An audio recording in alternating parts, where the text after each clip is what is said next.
Please welcome to the stage, founder of Anything is Possible and Make Events, Holly Moore. So welcome everybody. So why am I so passionate about Anything is Possible and what it means to me? So I'm going to take you back a little bit. So let's go back to 2009, New Year's Eve 2009. Does anybody remember how they started the new decade? Well, just to give you a reminder, Joe McElderry was at number 1 with The Climb. And I think it had been the best season of The X Factor. Cheryl Cole had released, as I said yesterday, Fight for Your Life, but it was Fight for Your Love. It was definitely the best season ever. So how did I spend 2009 and welcoming in the new decade?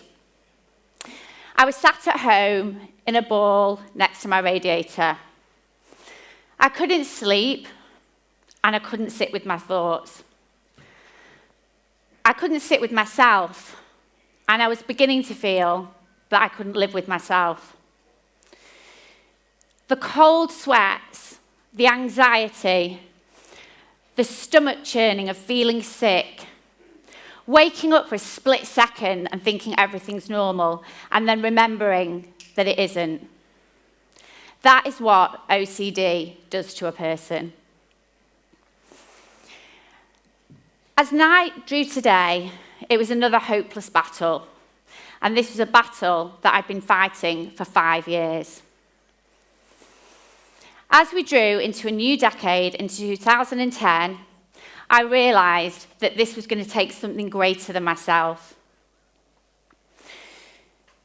But why does this happen? Why do we always wait till things get that bad that we make a change? So on the 1st of January 2010, I called the Priory and I begged them to admit me. But we all do that, don't we? We wait till life is so bad. We wait till things just get so awful that that's when we make a change. And that is human nature. So in January 2010, I did the thing that I didn't want to do, which was face OCD recovery. I'd avoided it for 5 years. Because the thought of OCD recovery is that terrifying, because what you have to do is face your absolute worst fears. The principles of OCD treatment would be what I would later learn to build back my life. So CBT, I'm sure you've heard of. So that's about not connecting with the thoughts because actually there's no real evidence to prove them. Mindfulness and meditation, so don't engage with the thoughts. That's so hard. Imagine having like the worst thought ever and you try not to engage with it. And then exposure therapy. Now that's probably what people haven't heard of. So exposure therapy is facing your absolute fears and not performing the rituals or the behaviours that you do to cancel them out. But isn't that what we do in normal life? So you'll have a really bad thought, or there'll be something that you don't want to connect with or engage with, and we turn to numbing behaviours. We pick up the glass of wine, we eat the chocolate, we scroll Instagram, we scroll TikTok. I do now, I'm a TikToker. Don't Google it anymore, we TikTok it. So that's what we do in normal life, and that's what, as part of OCD, you have to face your fears and not perform the rituals and the behaviours that you would to cancel them out. I had been a girl that was very high hopes and dreams. I did used to picture myself on a stage. Don't know why, because definitely can't sing and dance. But at the end of the 5 years, as I said, I was utterly, utterly broken. I started to build back brick by brick, piece by piece. And I did find that little girl again, who really did have high hopes and aspirations and got lost along the way. And I look back on my adult life and realised I'd lived with a very low level of anxiety, but the last 5 years had been a living hell. When I got well, I woke up and the blinkers came off. And rock bottom became the solid foundation that I rebuilt my life. And at 33, my life just got started. I left my long-term job with no job to go to. I set up a business in 2012. I became a gym bunny when I thought I hated the gym. All huge risks. all with pain and struggle in her head. But I made the change, I did the hard work, because now I knew that anything really was possible. So how many of us never reach our true potential? How many of us settle? We put limitations on ourselves. We think we can't do it. We don't want to give something up, even though we know it's not good for us. We say we can't afford it. What if I regret it? What if it's too late? And really, it's all bullshit. Sorry, Mum. Because everything you want is on the other side of fear, the other side of hard work, the other side of worry, the other side of that ball in your stomach, the other side of ego, the other side of self-doubt. But it's all there if you want it. But I get it. You feel selfish. You feel bad for working on yourself. You feel bad for spending money. You don't want to hurt someone.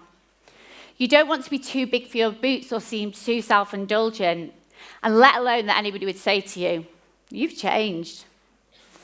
But think of all those people you admire, all those people inspire you. Are they sat in the comfy chair? Are they settling?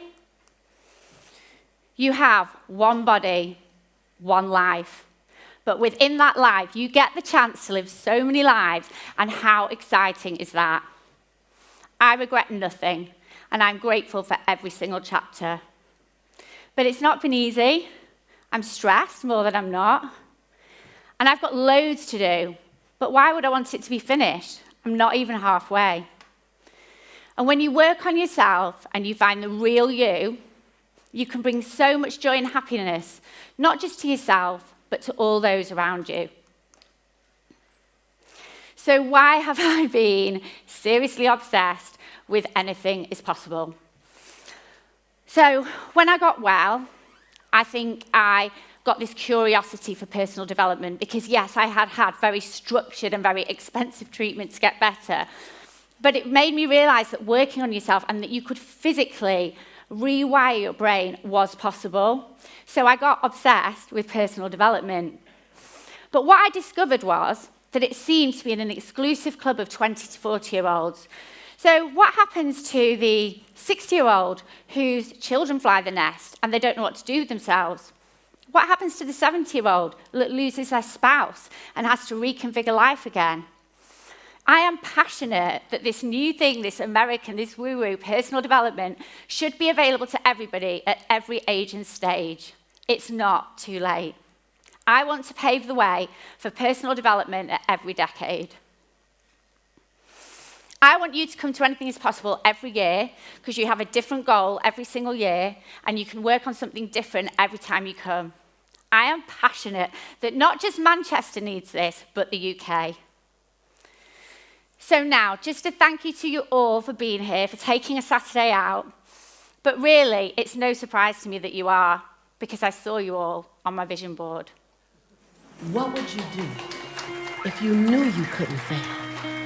How big would you play if you knew that you can survive any heartbreak, any breakdown, any betrayal? What would you do if the things that you were afraid of you knew were absolutely nothing? They were all opportunities for you to get stronger in your faith, stronger in your resiliency.